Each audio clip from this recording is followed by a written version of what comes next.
Hello दोस्तों। तो I hope कि आपको मेरा पिछला लेक्चर बहुत पसंद आया होगा। और आज के इस लेक्चर में हम लोग स्टार्ट करने वाले हैं वीपीसी मॉड्यूल, जहां पे हम लोग वीपीसी मॉड्यूल को डेवलप करेंगे, उसे डिप्लॉय करेंगे। वीपीसी मॉड्यूल में हम लोग मल्टीपल कंपोनेंट्स को ऐड करेंगे, जैसे कि सबनेट्स, राउटेबल्स, इंटरनेट गेटवे और सिक्योरिटी ग्रुप। और उसके बाद हम लोग फाइनली अपने कोड को अपने रिपोजिटरी पे पुश करेंगे। तो ठीक है दोस्तों, बने रहिए आप लोग मेरे साथ शुरू से अंत तक। चलते हैं हम लोग लैब की ओर।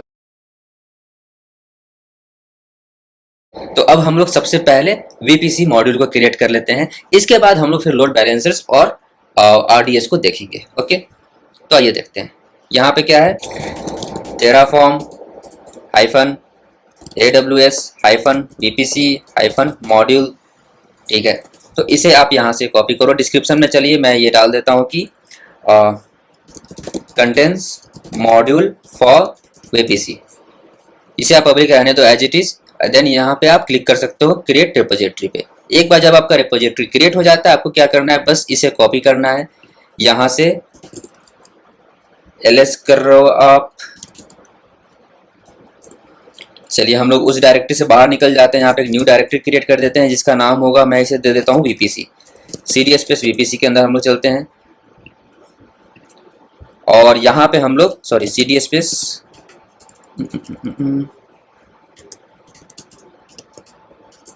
वीपीसी के अंदर हम लोग चलते हैं। और यहाँ पे हम लोग जो भी कमांड यहाँ से हमने कॉपी करा है, सेम कमांड को हम लोग यहाँ पे पेस्ट कर देते हैं। ओके, यहाँ पे user name the cloud world डाल देते हैं हम लोग। और टोकन हम लोग यहाँ से दे करके इंटर मार सकते हैं। तो हमारा जो भी कोड था वो सारे कोड यहाँ पे ऑटोमेटिकली जा चुके हैं। यहाँ पे रिफ्रेश करोगे आप, हमारा ये जो भी हमने यहाँ पे पुश करा था वो सारे डेटाज ऑलरेडी रिपोजिटरी पे आ चुके हैं। तो चलिए हम लोग अपने मॉड्यूल को अब क्रिएट करते हैं। ओके, ये हमारा AWS VPC का टेराफॉर्म का डॉक्यूमेंटेशन है। ठीक है, ये रहा हमारा उसका डेटा सोर्स और रिसोर्स सेट। ओके, आपको क्या करना है, सिंपल सा यहाँ पे कोई भी एक एग्जाम्पल को उठा लो आप। चलिए बेसिक यूजेज विद टैग्स को उठाते हैं हम लोग। यहाँ से हम लोग पहले एक फाइल क्रिएट करेंगे touch main dot T F. Okay, then एक और फाइल क्रिएट करेंगे provider dot T F. Okay, ठीक है। अब हम लोग मेन डॉट टी एफ के अंदर अपने कोड को लिखेंगे। ओके, इसे ऐसे ही रहने देते हैं। प्रोवाइडर डॉट टी एफ के अंदर हम लोग अपने प्रोवाइडर के डिटेल्स को देते हैं। इसके लिए आपको क्या करना है, वापस से टेराफॉर्म के डॉक्यूमेंटेशन पे आना है। ये जो था इसे कॉपी करना है आपको। प्रोवाइडर का जो ब्लॉक है इसे यहाँ पे डाल दो आप। इसके अलावा यहाँ पे आपको क्या ऐड करना है, एक्सेस की। और इसके अलावा एक और क्या था, सीक्रेट की। अब हमें यहाँ पे एक्सेस की और सीक्रेट की देना है, तो कहाँ से देंगे, अपने IAM कंसोल पे चले जाइए। चलिए मैंने सिक्योरिटी की को डाउनलोड करके नहीं रखा था, कोई बात नहीं, मैं फिर से जनरेट कर लेता हूँ। ये दोनों था, मैं चलो दोनों को डिलीट कर लेता हूँ। कभी प्रोडक्शन में आप ऐसा मत करना कि जब मन करे तब डिलीट कर देना।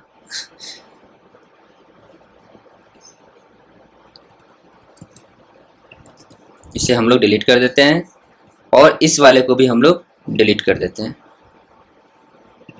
पहले डीएक्टिवेट कर देंगे और फिर इसे हम लोग डिलीट करेंगे। ओके, चलिए सारे कीज को हमने डिलीट कर दिया। फिर से एक न्यू की क्रिएट कर लेते हैं। यहाँ पे आना है आपको, नेक्स्ट करना है, क्रिएट एक्सेस की। एक्सेस की को यहाँ से कॉपी करना है, यहाँ पे एक्सेस की डालना है। यहाँ पे आके सीक्रेट की कॉपी करना है आपको, यहाँ पे सीक्रेट की डालना है, सेव करना है मेन डॉट टी एफ। ये पुराने वाले मेन डॉट टी एफ है, पुराने वाले इसको, ठीक है। अब आकर के हम लोग क्या करेंगे, सबसे पहला काम हम लोग क्या करते हैं, टेराफॉर्म iNet। इससे हम लोग अब इसके बाद हम लोग टेराफॉर्म प्लान करके चेक करेंगे कि हमारा काम हो रहा है या नहीं। एटलीस्ट हमारा जो प्लान है वो सक्सेसफुल हो रहा है या नहीं। हमारा जो टेराफॉर्म है वो बैस्टियन से AWS के साथ कम्युनिकेशन एस्टेब्लिश कर पा रहा है कि नहीं। यहाँ पे करेंगे टेराफॉर्म प्लान।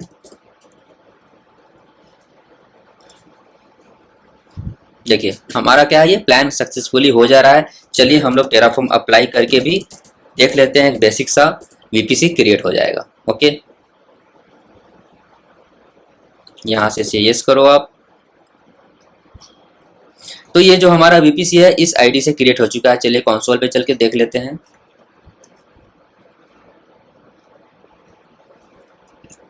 ये हमारा VPC हो गया, और ये हमने अभी क्रिएट करा है, आप लोग देख सकते हो A84, यहाँ पे आप लोग देख सकते हो A84। तो ये जो हमारा VPC है ये अभी जस्ट क्रिएट हुआ है।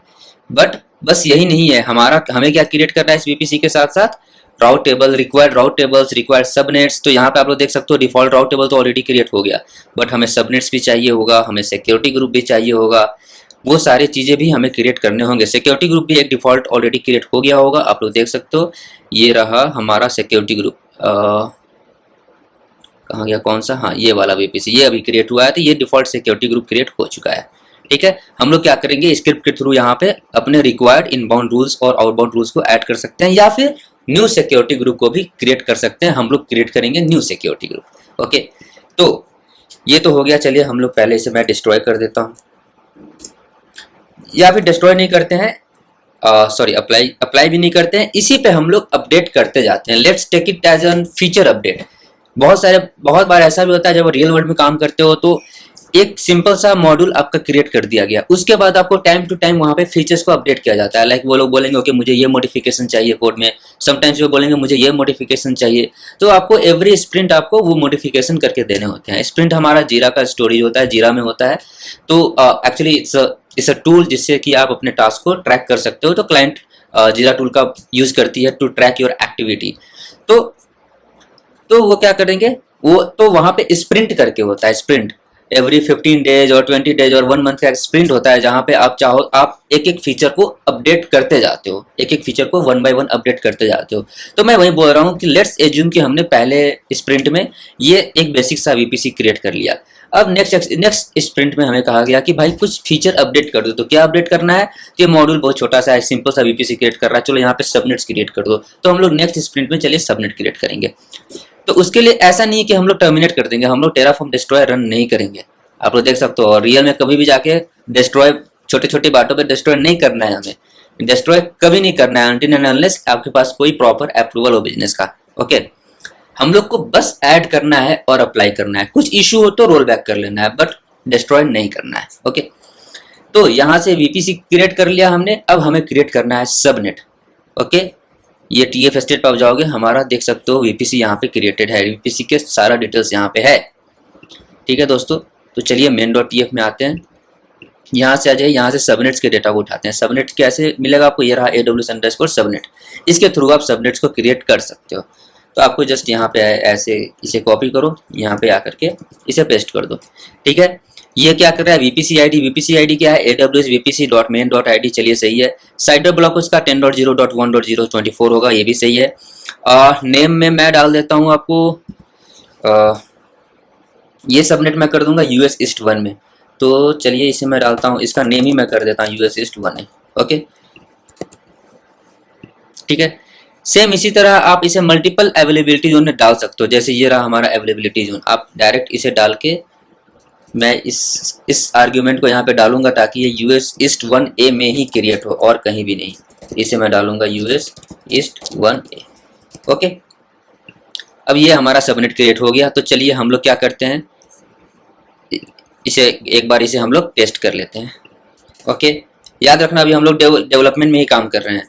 और हाँ, जो मैंने बोला ना टेराफॉर्म डिस्ट्रॉय का, आप डेवलपमेंट में डिस्ट्रॉय कर सकते हो, जो मैं बोल रहा था वो प्रोडक्शन की बात थी वो। ओके, तो टेराफॉर्म प्लान, फिर से हम लोग प्लान करते हैं, प्लान करके देखते हैं कि आखिर अभी क्या ऐड होने वाला है। देखिए प्लान करने से क्या मिला हमें, 1 to add मीन्स ये एक सबनेट को भी ऐड करेगा, क्योंकि हमने एक सबनेट का रिसोर्स ब्लॉक यहाँ पे ऐड करा है। तो सबनेट में क्या ऐड करने वाला है, एक सबनेट आपको, सॉरी एक रिसोर्स में क्या ऐड करने वाला है, सबनेट ऐड करने वाला है। तो main.tf में अब चलिए ये सब सही है, तो हम लोग चाहे तो यहाँ पे टेराफॉर्म प्लान अप्लाई रन कर सकते हैं। टेराफॉर्म अप्लाई, यहाँ से आप लोग येस दे दो, और हमारा जो है सबनेट भी क्रिएट हो चुका है। मैं आपको सबनेट्स में जाकर के दिखा देता हूँ। ये देखिए US East 1A नाम का सबनेट जो मैंने अभी क्रिएट करा है वो क्रिएट हो गया है। ये आपको कहाँ पे क्रिएट हुआ होगा, US East 1A availability zone में क्रिएट हुआ है ये। ठीक है, सेम इसी तरह से हम लोग 2 और सबनेट्स को क्रिएट कर देते हैं, US East 1A, US East 1B और US East 1C। Sorry 1A में तो मैंने ऑलरेडी क्रिएट कर दिया है, अब हमें क्रिएट करना है 1B और 1C में। तो चलिए 2 और सबनेट्स को क्रिएट कर देते हैं। ठीक है, अब इसका नाम चलिए ये नाम भी मैं रिसोर्स का नाम चेंज कर देता हूँ। इसका नाम मैं डाल देता हूँ, चलिए यूएस ईस्ट 1A के नाम से ही रखता हूँ मैं इसे। इसे मैं यूएस ईस्ट 1B, इसे मैं यूएस ईस्ट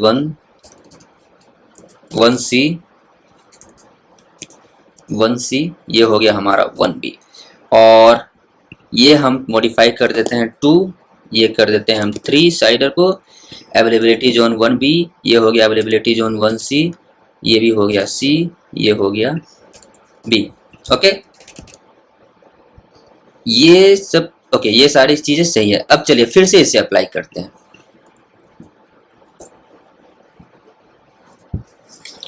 तो देखिएगा दोस्तों, इस बार ये 3 सबनेट्स को क्रिएट करेगा। अब आप लोग ध्यान से देखो, यहाँ पे ये क्या कर रहा है, एक डिस्ट्रॉय, 1 टू डिस्ट्रॉय। वाई? हमारा एक सबनेट ऑलरेडी था, ये उसे डिस्ट्रॉय करने की कोशिश क्यों कर रहा है? बिकॉज हमने क्या किया, इसका जो ये नाम था, रिसोर्स का नाम था, वो मेन से चेंज करके यूएस ईस्ट 1 कर दिया। तो ये इस टेराफॉर्म के हिसाब से क्या हुआ कि मैंने वो रिसोर्स ब्लॉक डिलीट कर दिया और न्यू रिसोर्स ब्लॉक को ऐड कर दिया है। इसलिए ये क्या कर रहा है, ये पुराने वाले को डिस्ट्रॉय कर रहा है और फिर से क्रिएट कर रहा है। ये क्या करेगा, पुराने वाले को डिस्ट्रॉय करेगा और फिर से 3 को ऐड करेगा। आप ये देख सकते हो, ये क्या है, इनवैलिड, ये कन्फ्लिक्ट्स हो जा रहा है। क्यों कन्फ्लिक्ट्स? ओके, पुराने वाले का भी मैंने सेम ही दिया था, बट कोई बात नहीं, देखता हूँ मैंने ये डिलीट, हाँ ये पुराने वाले को डिलीट कर दिया है। तो फिर से अगर हम इसे अप्लाई करेंगे तो ये काम कर जाना चाहिए इस बार। यस, ओके, देखिए ये अब हमारा क्या हो गया है, कंप्लीटली क्रिएट हो चुका है। तो आइए हम लोग यहाँ पे कंसोल पे चल के देख लेते हैं। सबसे नीचे आइए, ये देखिए 1A 1B 1C, ये तीनों अवेलेबिलिटी जोन में 3 अलग अलग से सबनेट्स क्रिएट हो चुके हैं। तो आपने क्या किया, आपने एक स्प्रिंट में ये तीनों सबनेट्स को क्रिएट कर दिया। ओके, ये फीचर्स आपने अपने वीपीसी के मॉड्यूल में ऐड कर दिया। फिर क्लाइंट आपके पास आता है और आपके पास आकर क्या कहता है कि भाई एक बात बताओ, 3 सबनेट था तो चलो आपने 3 अलग अलग सबनेट्स के रिसोर्स ब्लॉक को ऐड कर दिया। अगर मुझे 20 चाहिए होगा तो ठीक है। और ऐसा ही अगर मैं 10 अलग अलग आर्किटेक्चर क्रिएट कर रहा हूँ और 10 में 10 डिफरेंट वीपीसी होंगे जिसमें नंबर ऑफ सबनेट्स डिफरेंट होंगे। हो सकता है पहले वीपीसी में 5 सबनेट हो, दूसरे वीपीसी में 10 सबनेट हो, किसी में 2 हो, किसी में 3 हो। तो भाई वो कैसे मैनेज करेंगे? यहाँ तो आपने फिक्स कर दिया कि क्या है, यहाँ पे 3 सबनेट्स दे रहा हूँ। कुछ ऐसा आप कुछ ऐसा वेरिएबलाइज करो चीजों को जिससे कि हम लोग के लिए आसानी हो। हम लोग बस अपने साइडर ब्लॉक को direct like okay this okay, let's suppose एक सेपरेट इंफ्रास्ट्रक्चर के लिए मेरे पास 10 डिफरेंट वीपीसी चाहिए, तो मैं बस सबनेट चाहिए, तो मैं 10 अलग अलग साइडर्स को बस डाल दूं और उस हिसाब से automatically number of VPC create हो जाए। तो आप कुछ वैसा करोगे ना, तो ये तो फिर क्लाइंट क्या बोलेगी कि दिस इज नॉट गुड। तो आप क्या बोलोगे, ठीक है, आपका काम क्या होगा कि इस चीज को अब सुधारना है। ओके, तो अब आपको फिर से एक न्यू फीचर्स ऐड करना है। फीचर ऐड नहीं करना है, फीचर वही है, आपको इस इशू को रिजॉल्व करना है। ओके, तो उसके लिए आप क्या बोलोगे, ठीक है मैं नेक्स्ट स्प्रिंट में ये काम करूंगा। तो आप नेक्स्ट स्प्रिंट में आ जाओगे। उसके बाद फिर से आप सबनेट के लिए एक डायनेमिकली एक ऐसे ब्लॉक को लिखोगे जो कि बस एक रिसोर्स ब्लॉक यहाँ पे होगा, ना कि 3-4, बस एक रिसोर्स ब्लॉक होगा और वो रिसोर्स ब्लॉक आपके नंबर ऑफ रिक्वायर्ड सबनेट को क्रिएट करेगा। तो आइए देखते हैं वो कैसे करेंगे। तो सबसे पहले आपको यहाँ पे वेरिएबल्स डिफाइन करना है। आई होप कि आपको पता हो वेरिएबल्स क्या होता है। अगर नहीं पता है तो प्लीज मेरे वीडियो जाकर देखिए। मेरे बेसिक्स टेराफॉर्म फॉर बेसिक्स को फॉर बिगिनर्स को जरूर देखिए, वो मस्ट है। ओके, वेरिएबल में चलिए दे देता हूँ सबनेट्स साइडर। मुझे क्या करना है, मुझे ये देखना है कि भाई अगर क्लाइंट 5 डिफरेंट साइडर देता है, साइडर रेंज देता है हमारे सबनेट्स के लिए, तो 5 डिफरेंट सबनेट्स क्रिएट हो। अगर क्लाइंट 10 साइडर रेंज देता है तो अपने आप 10 सबनेट क्रिएट हो जाए। मुझे ये देखना है। तो इसलिए मैं क्या कर रहा हूँ, यहाँ पे एक वेरिएबल ऐड कर रहा हूँ। डिस्क्रिप्शन में मैं डालूंगा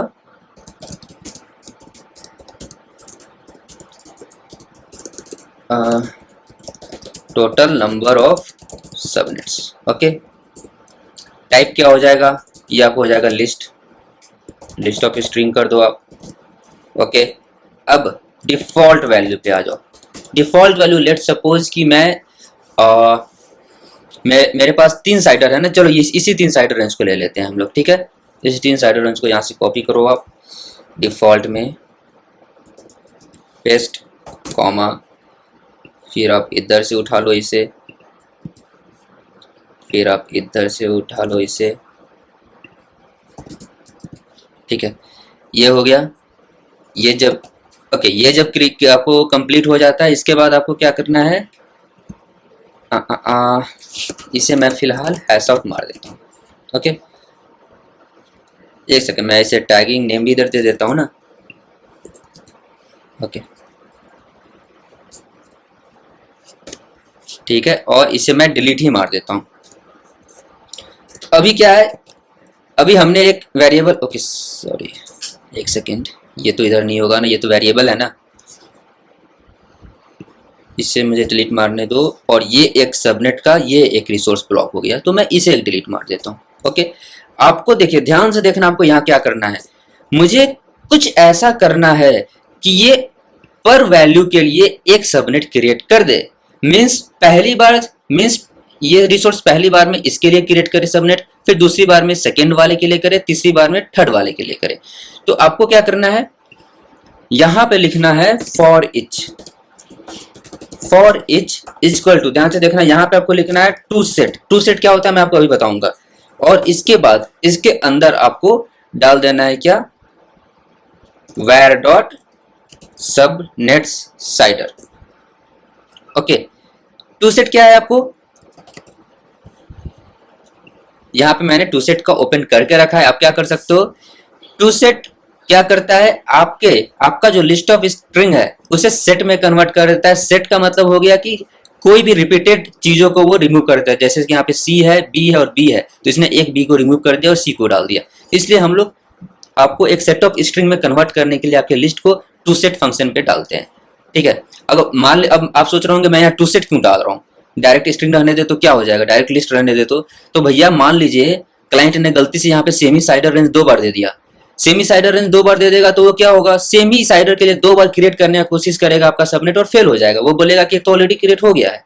ये नहीं चाहिए हमें। क्या चाहिए कि जितने भी साइडर रेंज है वो सारे के सारे साइडर्स यूनिक होने चाहिए। वो कैसे होगा, वो हमें टू सेट फंक्शन का यूज करना होगा to convert your identical strings into a single string. Okay, अब हम लोग आते हैं फॉर ईच। अब मैं आपको दिखाता हूं फॉर ईच क्या होता है। ओके, फॉर ईच का यूज करके, जैसे ये हमारा हो गया फॉर ईच, इसके अंदर आप लोग देख सकते हो फॉर ईच, इसके अंदर चलिए 4 वैल्यूज इसने दिया। तो फॉर ईच क्या करता है, ये आपको सेम रिसोर्स को जितना नंबर ऑफ वैल्यू है उतनी बार आपके रिसोर्स को रन करता है, बार बार लूपिंग जैसा। ये 4 बार इस रिसोर्स को चलाएगा आपके। तो आपको क्या करना है, आपको सेम काम को उधर करना है। सेम चीज मैंने भी यहाँ किया है। यहाँ क्या है, टू सेट अंदर मैंने क्या डाल दिया, where dot subnets underscore cider. Means इसका जो वैल्यू है वो ये है। तो एक तरह से इसके अंदर 3 वैल्यू है, तो आपका जो ये रिसोर्स है ये 3 बार रन करेगा। ओके, तो आई होप कि आपको ये जो मैंने किया ये समझ में आया होगा। यहाँ पे मैं डाल देता हूँ सबनेट्स, चाहे चलिए छोड़िए इसे मैं सब डाल देता हूँ, सेव करता हूँ। चलिए इसे रन करके देखते हैं। और एक और चीज यहाँ पे आपको डालना है इच डॉट की, इच डॉट वैल्यू। आप लोग देख सकते हो कि इच डॉट की, यहाँ पे आपको डालना है इच डॉट की। तो ये क्या करेगा, इसके अंदर जितने भी वैल्यूज है वो 1 बाय 1 यहाँ पे उसका वैल्यू डालता रहेगा। आप चाहो तो चलिए अवेलेबिलिटी जोन भी हम लोग चेंज कर सकते हैं। तो हम लोग अवेलेबिलिटी जोन के लिए क्या करेंगे, चलिए अवेलेबिलिटी जोन का फीचर हम लोग नेक्स्ट स्प्रिंट में ऐड करेंगे। ओके, ये अभी तो मैं जैसे एग्जांपल दे रहा हूँ। क्लाइंट आते हैं, आपको बोलते हैं कि मुझे ये फीचर ऐड करना है और इसे हम लोग एवरी स्प्रिंट ऐड करते हैं। तो इसे चलो हम लोग नेक्स्ट स्प्रिंट में ऐड कर देंगे। फिलहाल के लिए इसे हम लोग 1A में क्रिएट करते हैं। अब मैं आप लोगों को दिखाता हूँ कि 1A में क्रिएट करने का क्या नतीजा हो रहा है। ठीक है, चलिए सबसे पहले इसे हम लोग सेव करके टेराफॉर्म प्लान कर देते हैं।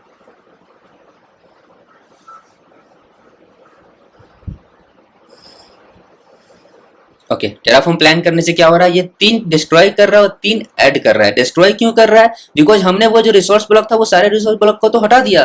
तो टेराफॉर्म के हिसाब से हमने पुराने सबनेट्स को डिलीट करके न्यू अलग अलग सबनेट्स को हम लोग ऐड कर रहे हैं। इसलिए वो क्या कर रहा है, 3 डिस्ट्रॉय कर रहा है और 3 को ऐड कर रहा है। ठीक है, अब चलिए यहाँ पे हम लोग इसे करते हैं अप्लाई। टेराफॉर्म अप्लाई करो आप यहाँ से, यहाँ पे आप यस डालो। देखिए ये सारे के सारे कॉन्फ्लिक्ट्स आ गए जस्ट बिकॉज ये तीनों क्रिएट होने का आप देखो, पहला वाला डिस्ट्रॉइंग है, ये डिस्ट्रॉय हो ही रहा है, तभी ये तीनों क्रिएट होने का कोशिश करने लगा। और इसी रीजन से ये फेल हुआ, क्योंकि पहले वाले ये तीनों सबनेट का साइडर रेंज तो सेम है, तो वो मैच कर गया, इसलिए ये डिस्ट्रॉय नहीं हो पाया। आप लोग उस, और जब ये तीनों क्रिएट हो रहा है उसी टाइम पे ये बाद, उसके बाद ये डिस्ट्रक्शन कंप्लीट हुआ है, इसलिए इस रीजन से ये एरर आ रहा है। हम लोग दोबारा करेंगे परफॉर्म इसे तो हमारा एरर रिजॉल्व हो जाएगा। इस बार एरर नहीं आएगा क्योंकि पुराने सबनेट्स ऑलरेडी डिलीट हो चुके हैं। फिर से हम लोग यस करते हैं। आप लोग देखिए हमारे तीनों के तीनों सबनेट्स क्रिएट हो चुके हैं। ठीक है, आइए हम लोग कंसोल पे चलते हैं। यहाँ से हम लोग इसे करते हैं रिफ्रेश। अब देखिए मैंने आपको क्या बोला था, क्या इशू आ रहा है। हमने availability zone US east 1A डाला था, तो भले ही 3 अलग अलग सबनेट्स हमारा क्रिएट हुआ है इधर, बट ये तीनों सबनेट्स 1A 1A और 1A तीनों के तीनों सबनेट्स सेम अवेलेबिलिटी जोन में क्रिएट हुआ है। तो हमें अब क्या करना है, क्लाइंट फिर से देखा और बोला कि भाई ये भी सही नहीं है। आई एक्सेप्ट कि आपने एक सिंगल रिसोर्स ब्लॉक का यूज करके मल्टीपल सबनेट्स को डिप्लॉय किया है, बट स्टिल आपने जो अवेलेबिलिटी जोन था उसे आपने सुधारा नहीं है। वो क्या बोलेगा, फिर से इसमें कुछ मॉडिफिकेशन करो कि सबनेट्स 1 by 1 क्रिएट हो, कुछ सबनेट्स तीनों अवेलेबिलिटी जोन को आपका जो सबनेट्स है वो यूटिलाइज करे। ठीक है, तो चलिए हम लोग अब उधर प्रोसीड करते हैं। तो इस चीजों को सुधारने के लिए आपको क्या करना है, हमें अब थोड़ा सा और मॉडिफिकेशन करना होगा। अगर आप चाहते हो कि आपका जो ये साइडर रेंज है 10.0.1.0 यूएस ईस्ट 1A में हो, 2.0 यूएस ईस्ट 1B में हो, 3.0 यूएस ईस्ट 1C में हो, वो कैसे करना है वो मैं अभी आपको बताता हूँ। उस समय आपको इन चीजों को चेंज करना होगा, सेम तरीका आप यूज नहीं कर सकते हो। तो आपको क्या करना है, ये जो टाइप है ये टाइप को मैप ऑफ स्ट्रिंग कर देना है। ये पहले लिस्ट था, इसे करना है कि आपको मैप ऑफ स्ट्रिंग कर देना है, और ये जो डिफॉल्ट वैल्यू है डिफॉल्ट वैल्यू को मैप में कन्वर्ट कर देना है। अभी आपका ये लिस्ट है तो इसे क्या करना है, ऐसे करना है, लास्ट में आकर के इसे कर्ली ब्रेसेस को ऐसे डाल देना है। इंटर करो, आप इधर से आके इधर इंटर करो। अब वैल्यू देना स्टार्ट करो। यहाँ पे आप डालोगे क्या, यूएस ईस्ट 1A, ये आपका क्या हो गया, ये वैल्यू। सेम आप नीचे आ जाओ, यूएस ईस्ट 1B, ये आपका हो गया ऐसे। फिर आप इधर नीचे आ जाओ, यूएस ईस्ट 1C, ये आपका हो गया। ओके, तो आप इस तरीके से अपने वेरिएबल्स को मॉडिफाई करना है। और फिर आते हैं नीचे इस रिसोर्स पे। यहाँ पे क्या है, मैंने टू सेट किया है। टू सेट दोस्तों क्या करता है, ये आपके लिस्ट ऑफ स्ट्रिंग को सेट में कन्वर्ट करता है, बट यहाँ तो लिस्ट ऑफ स्ट्रिंग रहा ही नहीं, तो इसलिए यहाँ पे टू सेट आपको नहीं लगाना है, आपको इसे हटा देना है। ये जो var.subnet.cider है इसे एज इट इज आप रहने दो। अब एक और चीज, ये जो लेफ्ट साइड वाला पार्ट है US east 1A 1B 1C, ये क्या होता है, ये होता है की। और ये जो राइट साइड वाला जो पार्ट है ये क्या होता है, ये होता है वैल्यू। इसे कहते हैं की वैल्यू पेयर। तो लेफ्ट साइड वाला पार्ट हो गया की, राइट साइड वाला पार्ट हो गया वैल्यू। तो हमें साइडर ब्लॉक में क्या देना है, राइट साइड वाला पार्ट। तो क्या करना है, इच डॉट वैल्यू देना है। अवेलेबिलिटी जोन में क्या देना है हमें, लेफ्ट साइड वाला पार्ट। तो वहां पे क्या होगा, इच डॉट वैल्यू। आप इतना करो। सेम काम आपको टैग के साथ करना है। तो टैग में भी, सॉरी ये आपको की होगा, टैग में भी आपको इच डॉट की ही देना है, बिकॉज ये हम लोग क्या कर रहे हैं, अवेलेबिलिटी जोन का नेम दे रहे हैं। ठीक है, आई होप कि आपको ये जो मैंने कन्वर्सन किया ये आपको समझ में आया होगा। चलिए इसे हम लोग अब एग्जीक्यूट करते हैं। इसे हम लोग क्या करेंगे, टेराफॉर्म प्लान सबसे पहले कर लेते हैं, देखते हैं क्या आता है। ओके, तो आप लोग देख सकते हो हमारा प्लान सक्सेसफुल हो चुका है। ये क्या कर रहा है, ये 3 to destroy, पुराने वाले को डिस्ट्रॉय कर रहा है, बिकॉज पुराना तीनों के तीनों जो सबनेट्स थे वो यूएस ईस्ट 1A में थे, और हमने मॉडिफाई कर दिया है ब्लॉक। सब कुछ जब मॉडिफाई कर दिया तो टेराफॉर्म के हिसाब से हमने उस रिसोर्स को डिलीट कर दिया, पुराने रिसोर्स को, और उसके जगह न्यू रिसोर्स हम लोग क्रिएट कर रहे हैं, ना कि उसे अपडेट कर रहे हैं। इसलिए ये पहले डिस्ट्रॉय कर रहा है, फिर तीनों को अपडेट करेगा। ठीक है, अब प्लान को हटा करके हम लोग करते हैं अप्लाई।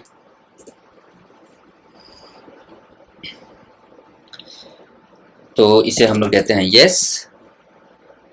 फिर से आपको सेम एरर आया, बिकॉज ये टर्मिनेट करने से पहले ही क्रिएट करने लगा, और because of the cider range conflicts ये आपको क्रिएट नहीं कर पाया, बट इसने डिस्ट्रॉय कर रखा है। आप लोग देख सकते हो डिस्ट्रक्शन कंप्लीट। तो हम लोग फिर से अप्लाई को रन करेंगे इस सिचुएशन में। वैसे ये जो इश्यू है ये कैसे रिजॉल्व होगा, सॉरी मैंने गलत दे दिया, ये आगे चल के मैं इस इश्यू को भी रिजॉल्व करना बताऊंगा, बट अभी नहीं, आगे चल के मैं बताऊंगा इसे कैसे रिजॉल्व करना है, कि वन टाइम में ये सारी चीजें हो जाए सक्सेसफुली। तो चलिए, इसने क्या किया, इसने कंप्लीटली क्रिएट कर दिया हमारे सारे सबनेट्स को। पहले क्या था, US east 1A 1A 1A, इसे हम लोग अब रिफ्रेश करते हैं। क्या आया 1A 1B 1C, और आप यहाँ पे आओगे तो 1A किधर है, ये रहा 1B, ये रहा 1B, और ये रहा 1C, ये रहा आपको 1C। तो करेक्ट अवेलेबिलिटी जोन में आपके सारे सबनेट्स क्रिएट हो चुके हैं। ठीक है दोस्तों, तो आई होप कि आपको ये जो भी मैंने समझाया ये आपको अच्छे से समझ में आ रहा होगा। ठीक है, ओके, तो अब हम लोग आगे चलते हैं। हमारे पास क्या है, राउट टेबल है अभी। हमने चलिए एक राउट टेबल भी हम लोग क्रिएट कर लेंगे। हम लोगों ने क्या क्या क्रिएट कर लिया है, वीपीसी क्रिएट कर लिया, सबनेट्स क्रिएट कर लिया, और अब हमें इंटरनेट गेटवे क्रिएट करना है, राउट टेबल क्रिएट करना है, इसके बाद सिक्योरिटी ग्रुप। फिलहाल ये 3 चीज़ों को क्रिएट करना है। तो चलिए सबसे पहले हम लोग वो तीनों चीज़ों को देख लेते हैं। तो चलिए हम लोग को पहले इंटरनेट गेटवे हम लोग क्रिएट कर लेते हैं। तो उसका डॉक्यूमेंट ऑलरेडी मैंने ओपन कर रखा है। आपको बस इंटरनेट गेटवे ऐसे ओपन करना है, AWS_internet_gateway पे जाना है। आपको क्या करना है कि यहाँ से ये वाला सेक्शन ये क्या करेगा, आपका इंटरनेट गेटवे क्रिएट कर देगा। ये यहाँ से उठा लेना है। यहाँ पे आइए, आप इंटर मारिए। ये चलिए नेम मैं IGW दे देता हूँ। और ये जो VPC का कैसे रेफर करते हैं हम लोग, AWS_VPC.main.id। ठीक है, ये इस VPC में क्रिएट होगा। इसका चलिए टैग नेम मैं IGW ही दे देता हूँ।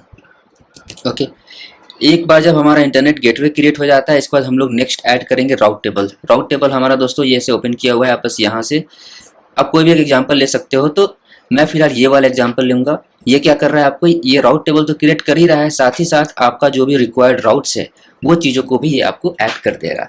ठीक है, आप चाहो तो AWS ने ऐसा भी ऑप्शन दे रखा है कि आप अलग से राउट को डिफाइन करो और फिर उसे एसोसिएट करो by using this block. But हम लोग फिलहाल अभी उसे नहीं करेंगे। जैसा कि मैंने कहा, इस प्रोजेक्ट में जब जैसे जैसे हम लोग आगे बढ़ते जाएंगे वैसे वैसे अपने complete project, complete module, scripts को इन्हेंस करते जाएंगे। तो वही चीज़ हम लोग आगे चल के करेंगे। बट फिलहाल मैं यहाँ से एग्जाम्पल से ये उठाता हूँ। आप भी ये उठा सकते हो यहाँ से। बस कुछ नहीं करना, आपको यहाँ से कॉपी करना है, -TN पे जाना है, यहाँ पे पेस्ट कर देना है। AWS राउट टेबल, चलिए इसका मैं नाम दे देता हूँ राउट टेबल। ओके, काम करते हैं इसे मैं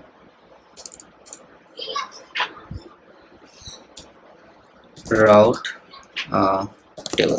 ठीक है, उसके बाद VPC ID में मैं AWS_VPC मेन ये ऐड कर देता हूँ। राउट्स क्या चाहिए, हमारे पास इंटरनेट गेटवे है। दोस्तों आपको पता होगा कि जब इंटरनेट गेटवे हम लोग अटैच करते हैं VPC से, और अगर हम चाहते हैं कि आउटसाइड ऑफ इंटरनेट अगर हम अपने रिसोर्सेज से कम्युनिकेशन एस्टैब्लिश करना चाहते हैं, तो उसके लिए हमें हमारा राउट क्या ऐड करना होगा। हमारा राउट होना चाहिए 0.0.0/0 वाया इंटरनेट गेटवे। तो आप लोग देख सकते हो ये राउट तो एडेड है यहाँ पे already via internet gateway. Example में भी था, यहाँ पे IGW थे, एग्जांपल को हटा के हम लोग IGW कर देंगे। बट जो साइडर ब्लॉक है यहाँ पे आपका प्राइवेट IP एड्रेस दिया हुआ है। बट हमें ये नहीं रखना है, हमें पब्लिक इंटरनेट का एक्सेस देना है। इसे /0 करो, आपका काम हो जाएगा। हमारे पास एक भी IPv6 साइडर ब्लॉक नहीं है, हमें इसे यूज नहीं करना है, तो हम लोग इसे यहाँ से हटा देंगे। ओके दोस्तों, आपको बिल्कुल ही ये नहीं सोचना है कि भाई मैं फुल डिटेल में क्यों नहीं बता रहा हूँ। मैं आगे चल के धीरे धीरे सारे चीज़ों के एनहांस करूँगा। जैसा कि मैंने बताया, मैं वो सब करूँगा जो एग्जैक्टली ऑर्गेनाइजेशंस में होता है। ठीक है, ऑर्गेनाइजेशंस में एक दिन में मॉड्यूल्स क्रिएट नहीं होते हैं, वहाँ टाइम लगता है, मल्टीपल अप्रूवल से आपको गुजरना होता है, बहुत सारी चीज़ें होती है वहाँ पे परफॉर्म। ओके, तो ये हमने यहाँ से मेंशन कर दिया। इसका नाम हम लोग डाल देंगे, चलिए राउट टेबल। चलिए इसका भी नाम हम लोग राउट टेबल ही डाल देते हैं। तो हमने क्या किया, हमारा राउट टेबल ऐड कर दिया है, इंटरनेट गेटवे ऐड कर दिया है। तो चलिए सबसे पहले इसे हम लोग प्लान करके देख लेते हैं। ओके, ये अभी इन्वायरमेंट फोल्डर के अंदर है, तो हम लोग VPC के अंदर चले जाते हैं। एलएस ओके, यहाँ पे हम लोग करेंगे टेराफॉर्म प्लान।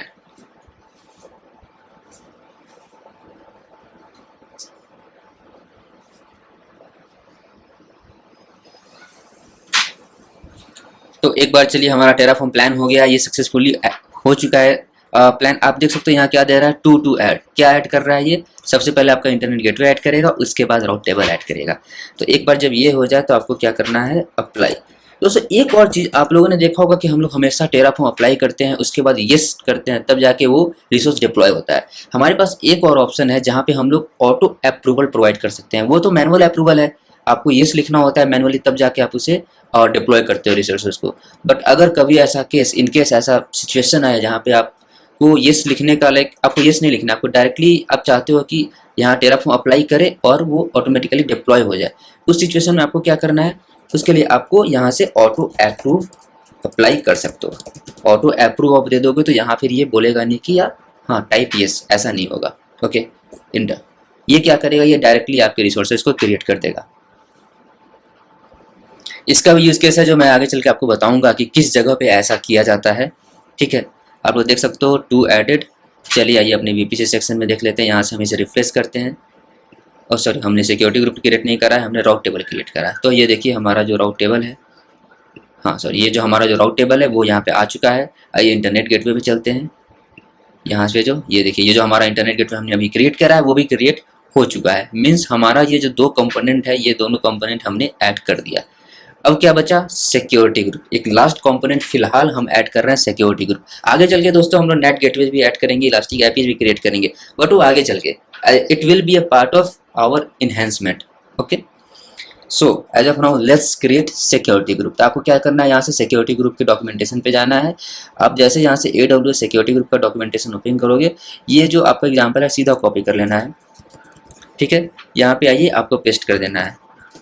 दोस्तों मैंने आपको क्या बताया था, आप प्रोडक्शन में जाते हो तो एज पर रिक्वायरमेंट आपको ये सारे आर्ग्यूमेंट्स को ऐड करना होता है। तो ये मत सोचिएगा कि भाई आप कंपनी में जा रहे हो बस इतना लिख दोगे काम हो जाएगा, नहीं, वहाँ पे मल्टीपल ये सारे आर्ग्यूमेंट्स को ऐड करना होगा। वो that depends on your client. Okay, ठीक है, तो ये रिक्वायर्ड है, ये बहुत जरूरी है। आप चाहो तो खुद से प्रैक्टिस करते टाइम सारे आर्ग्यूमेंट्स को ऐड कर सकते हो। Of course it will be a good learning for you guys.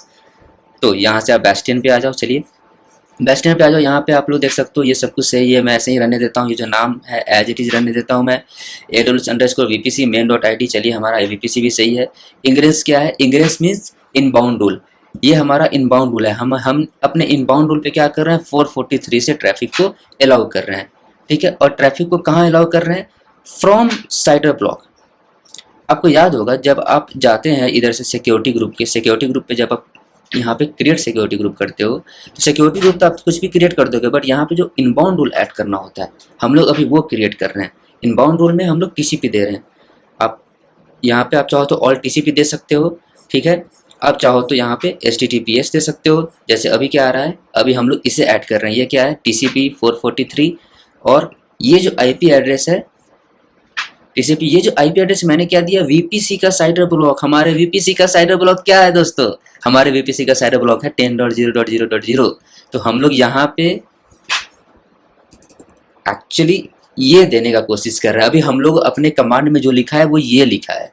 और ये जो है एग्रेस मीन्स आउटबाउंड रूल। आप तो देख सकते हो ये जो आउटबाउंड रूल है जो बाई डिफॉल्ट ऑल ट्रैफिक को अलाउ किया है फ्रॉम 0.0.0.0/0। तो ये आपको इधर दिया हुआ है बाई डिफॉल्ट। तो इसे हम लोग बाई डिफॉल्ट ऐसे ही रहने देंगे। हमें हमारा मेन कंसर्न क्या है, इंग्रेस। तो इंग्रेस में क्या है आपको कि मैं चाहता हूं मैं फिलहाल इंटरनेट से ट्रैफिक को अलाउ करूंगा।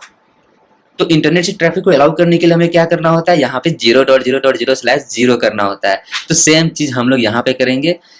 अपने VPC साइडर ब्लॉक को ना लिख करके हम लोग यहाँ पे लिखेंगे 0.0.0/0। तो दोस्तों अगर आपको ये मजा आ रहा है तो प्लीज जाकर के सबसे पहले मेरे इस वीडियो को लाइक कीजिए। आपको कोई भी डाउट हो, कोई फीडबैक प्रोवाइड करना है, आप मुझे कमेंट कर सकते हैं। ठीक है, चलिए आगे प्रोसीड करते हैं। अब देखिए हमारे पास कोई भी IPv6 नहीं है, तो हम लोग क्या करेंगे, इस लाइन को ही रिमूव कर देंगे। ठीक है, तो ये हमारा सिक्योरिटी ग्रुप का रेडी हो गया। अब चलिए हम लोग टेस्ट कर लेते हैं कि हमारा सिक्योरिटी ग्रुप काम कर रहा है या नहीं। तो हम लोग इसे फिलहाल क्लियर करते हैं। यहाँ पे टेराफॉर्म प्लान ऐड करते हैं। ये हम लोग न्यू फीचर ऐड कर रहे हैं। मैंने क्या बोला था दोस्तों, इसके पहले हमने डिप्लॉयमेंट कर दिया। ठीक है, चलिए ओके। सो एक बार जब हमारा प्लान सक्सेसफुल हो जाता है फिर हम लोग क्या करते हैं, क्या रन करते हैं दोस्तों, चलिए टेराफॉर्म अप्लाई करेंगे विथ ऑटो अप्रूव। सिंस मुझे टेस्ट करना है मैं ऑटो अप्रूवल प्रोवाइड कर सकता हूँ। यही चीज जब आप प्रोडक्शन में करोगे दोस्तों तो आपको प्रॉपर अप्रूवल लेना होगा इस चीजों का, बट यहाँ पे मैं टेस्टिंग कर रहा हूँ तो भाई I can do. Okay, I am authorised now, auto approve.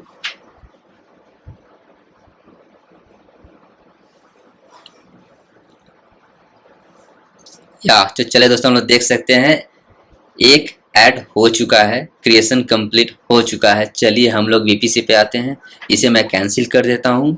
और ये देखिए हमारा जो सिक्योरिटी ग्रुप अभी हमने ऐड करा है वो फाइनली क्रिएट हो चुका है दोस्तों। ठीक है, ये रहा आप लोग। मैं चलिए रूल दिखा देता हूँ, इसे मैं हटाता हूँ, एडिट इनबाउंड रूल करता हूँ। आप लोग देख सकते हो हमारा HTTPS TCP 443.0.0.0/0 ऐड हो चुका है।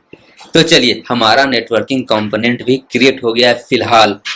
दोस्तों मैं ये नहीं बोल रहा हूँ कि ये फाइनल है, मैं अभी बोल रहा हूँ रियलिटी में जो हो रहा है मैं वो कर रहा हूँ। ऐसे फाइनल होते हैं, फिर क्लाइंट कुछ ना कुछ इश्यूज ढूंढेंगे। आपको हो सकता है खुद आपको भी कुछ इन्हांस करने के लिए कुछ नई चीज़ें मिल जाए, तो उस सिचुएशन में आप खुद इसे इन्हांस करोगे। तो सिंस हमारा ये जो VPC का मॉड्यूल है वो सक्सेसफुली क्रिएट हो चुका है, अब हम लोग क्या करेंगे, सबसे पहला काम हमारे इस मॉड्यूल को अपने गिटहब रिपोजिटरी पे हम लोग पुश करेंगे।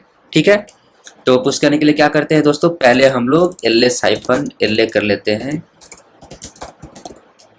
आपको देख सकते हो बहुत सारे फाइल्स है, बट जैसा कि मैंने आपको लास्ट लेक्चर में बताया था, हमें सारे फाइल्स को पुश नहीं करना है। हमें क्या करना है, सिर्फ यहाँ से main.tf को और readme.md को पुश करना है। बाकी हमें अपने गिटहब अकाउंट पे, गिटहब रिपोजिटरी पे डालने का कोई जरूरत नहीं है, because this is child module, is not a parent module.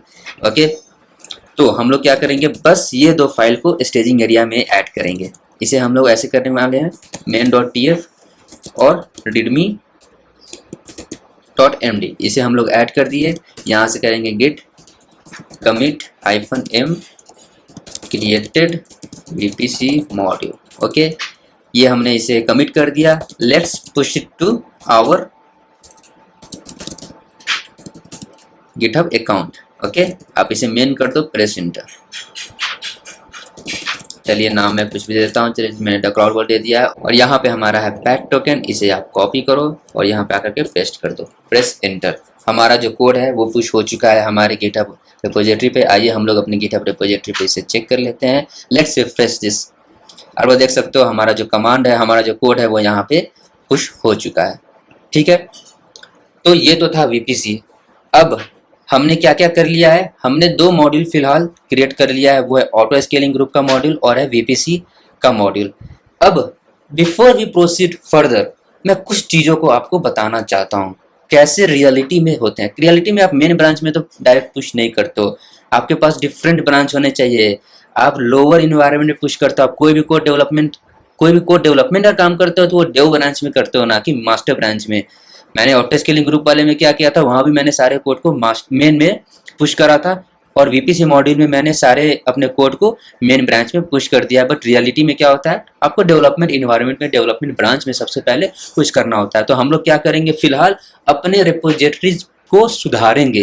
कैसे, जहाँ जहाँ कोड हमारा मेन में है वहाँ से पहले एक डेव ब्रांच क्रिएट करेंगे, उसके बाद हम लोग जो भी डेवलपमेंट करेंगे उसके बाद से डेव ब्रांच पे करेंगे, ना कि मेन ब्रांच पे। इसके अलावे एक और ऐसा चीज़ है जो ऑर्गेनाइजेशंस लेवल पे हम लोग परफॉर्म करते हैं, वो भी रिक्वायरमेंट क्लाइंट के साइड से आती है। वो क्या है कि वो कहते हैं कि भाई चलो आपने कोड डेवलप किया, स्क्रिप्ट डेवलप किया, आपने स्क्रिप्ट को पुश कर दिया, ठीक है, but primary level of checks उस पर आप पहले ही परफॉर्म कर दो। लाइक कि आपका जो कोड है वो वल्नरेबल है या नहीं, वल्नरेबल है या नहीं कैसे पता चलेगा। लेट्स सपोज आपने कोई भी पासवर्ड्स को हार्ड कोड कर दिया, तो वो क्या करेगा, वो आपका जो कोड है उससे वल्नरेबल हो गया। उसके लिए हम क्या कर सकते हैं, हम लोग गिटहब एक्शंस का यूज कर सकते हैं। गिटहब एक्शंस क्या होता है दोस्तों, हम लोग चाहे तो जब भी अपने कोड को हम लोग पुश करते हैं अपने रिपोजिटरी पे, तो जैसे ही पुश करें, अगर हम चाहते हैं उस पर कोई भी चेक्स परफॉर्म होना हो तो वो परफॉर्म कर सकते हैं। ठीक है, गिटहब एक्शन क्या होता है, ये एक तरह का सर्वर है। एक सर्वर है जो कि आपके रिपोजिटरी से कनेक्टेड है। ये क्या है, एक तरह का नॉर्मल सा सर्वर है जो कि आपके रिपोजिटरी से कनेक्टेड है। आप चाहो तो इस सर्वर पे, आपके रिपोजिटरी पे जो भी कोड है उस कोड को फेच करके आप चाहो तो कुछ भी परफॉर्म करते हो। आप चाहो तो, अगर लेट सपोज आपके रेपो पे जावा कोड है, तो आप चाहो तो जावा कोड को फेच करके बिल्ड कर सकते हो। अगर आपके रिपोजिटरी पे जो भी कोड है, अगर आप उस पर कोई भी टेस्टिंग परफॉर्म करना चाहते हो, वो सारे टेस्टिंग्स को आप परफॉर्म कर सकते हो बाय यूजिंग गिटहब एक्शंस। ये भी एक CI/CD टूल ही है जो कि गिटहब द्वारा प्रोवाइड किया हुआ है। कैसे, हमारे पास जेनकिंस है, जेनकिंस पे हम लोग बिल्ड कर सकते हैं, कुछ भी परफॉर्म कर सकते हैं। हमारे पास AWS का कोड बिल्ड है, ठीक उसी तरह गिटहब एक्शंस भी है। तो हम लोग गिटहब एक्शंस को किस तरीके से यूटिलाइज करेंगे, हम लोग क्या करने वाले हैं, जो भी कोड हमारा यहाँ पे है उससे जैसे ही हम लोग अपने कोड को हमारे बैस्टियन से और गिटहब अकाउंट पे पुश करेंगे, उसी वक्त इस कोड पे कुछ चेक्स परफॉर्म होंगे। उसे हम लोग परफॉर्म करेंगे बाय यूजिंग गिटहब एक्शंस। कौन सा चेक परफॉर्म करेंगे? मैं यहाँ पे एक चेक ऐसा परफॉर्म करने वाला हूँ जो कि ये बताएगा कि हमारा कोड वल्नरेबल है या नहीं। वल्नरेबल है या नहीं का मीनिंग क्या हुआ? लेट सपोज हमने अपने कोड में कोई किसी पासवर्ड्स वगैरह को हार्ड कोड कर दिया, तो वो जो चेक्स है वो उसे खोज के निकाल देगा कि हाँ भैया आपने यहाँ पे गलत किया है, इसे आप हाइड करो। ठीक है, ये एक चेक्स परफॉर्म हो गया। सेकेंड चेक्स मैं ये परफॉर्म करूंगा कि automatically by looking at your code Terraform एक डॉक्यूमेंटेशन खुद से जनरेट कर देगा। वो क्या करता है? टेराफॉर्म खुद से एक जनरेट कर देता है डॉक्यूमेंटेशन आपको कोड को देख करके, जहां पे आपके कोड से रिलेटेड सारे इंफॉर्मेशन लिखे हुए होंगे। तो ये दो चीजों को मैं अप्लाई करूंगा नेक्स्ट लेक्चर में। तो दोस्तों नेक्स्ट लेक्चर में मैं क्या क्या करने वाला हूं? पहला काम, मैं अपने रिपोजिटरीज के ब्रांचिंग स्ट्रेटजी को सुधारने वाला हूं। अभी मैंने सारे कोड को मेन ब्रांच में डाला है, उसे मैं लोअर इन्वायरमेंट वाले लोअर ब्रांच में डालूंगा। उसके अलावा मैं गिटहब एक्शंस पे रनर्स को सेटअप करूंगा, सेल्फ होस्टेड रनर्स सेटअप करूंगा। गिटहब एक्शंस पे दो तरीके हैं, एक आप चाहो तो बाय डिफॉल्ट गिटहब द्वारा दिया गया सर्वर पे आप अपने स्टेप्स को परफॉर्म कर सकते हो, बट ऑर्गेनाइजेशंस में वो यूज नहीं होता। ऑर्गेनाइजेशंस में क्या होता है, वो कहते हैं कि गिटहब एक्शंस के अंदर सेल्फ होस्टेड रनर यूज करो। सेल्फ होस्टेड मतलब यहाँ पे जो भी एक्शन आप परफॉर्म करोगे गिटहब एक्शंस पे, वो आपका अपना क्रिएट किया हुआ सर्वर होगा। आप चाहे तो अपना EC2 इंस्टेंस बना सकते हो। उसे कहते हैं सेल्फ होस्टेड रनर, जो कि रियलिटी में यूज होता है। तो हम लोग अपने कोड को चेक करने के लिए सेल्फ होस्टेड रनर्स को क्रिएट करेंगे। उसके बाद ये चेक्स वगैरह हम लोग परफॉर्म करेंगे यूजिंग स्क्रिप्ट। तो दोस्तों इस वीडियो के लिए इतना ही। थैंक यू सो मच, मिलते हैं नेक्स्ट वीडियो में। Bye bye.